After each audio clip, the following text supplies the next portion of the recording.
La columna se llama Los reflectores de Barrientos.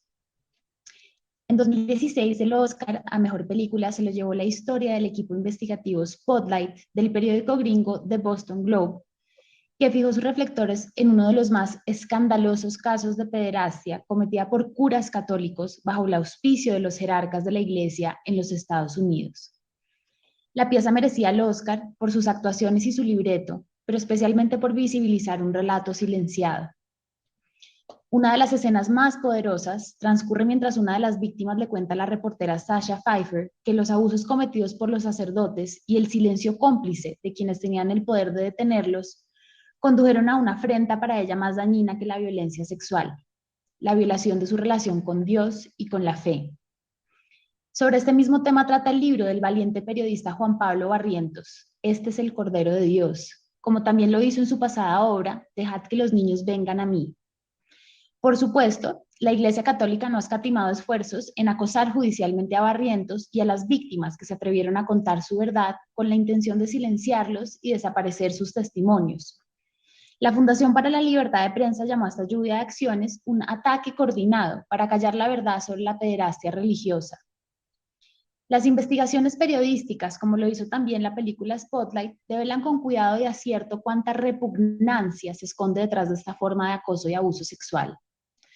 Todo tipo de violencia sexual es indignante, pero la que ejercen los religiosos lo es aún más, pues se aprovechan de la ascendencia que tienen sobre los creyentes para ganar su confianza y luego destrozarlos. Claro, muchos depredadores sexuales utilizan técnicas parecidas, pero el pastor de fe se vale de la relación con Dios que tiene su víctima para vulnerarla y en ese camino aniquila una parte íntima, sagrada, dirían otros, del abusado. Los relatos de Barrientos demuestran cómo estas redes de proxenetismo infantil y de inducción a la prostitución eligen muy bien a sus víctimas y se aseguran de que sean menores desprotegidos, pobres, hambrientos, casi abandonados, algo semejante al horror de los falsos positivos.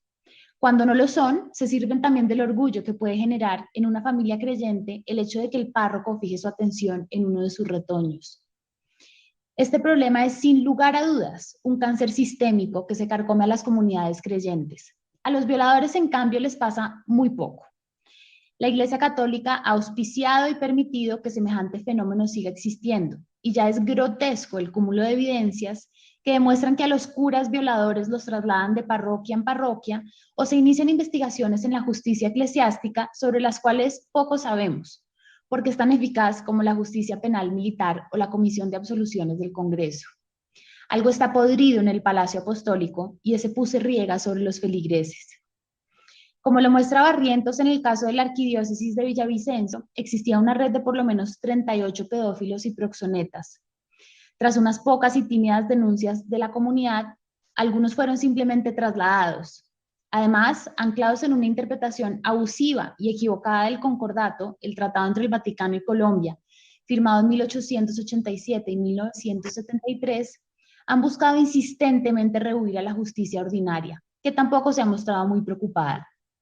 Resultaron inútiles los tímidos manuales contra el abuso que editan desde Roma y los protocolos y las comisiones.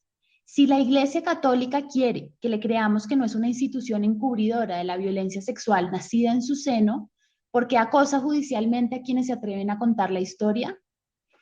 Los esfuerzos de Barrientos son el empeño de un loco que enfrenta un poder enorme y casi invisible en su obstinación por revelar la verdad y dar voz a las víctimas. Es también la historia de cómo transcurrió una investigación periodística de esta dimensión en medio de las restricciones de la pandemia y de 3 mujeres devotas de la Iglesia, pero ante todo de la justicia.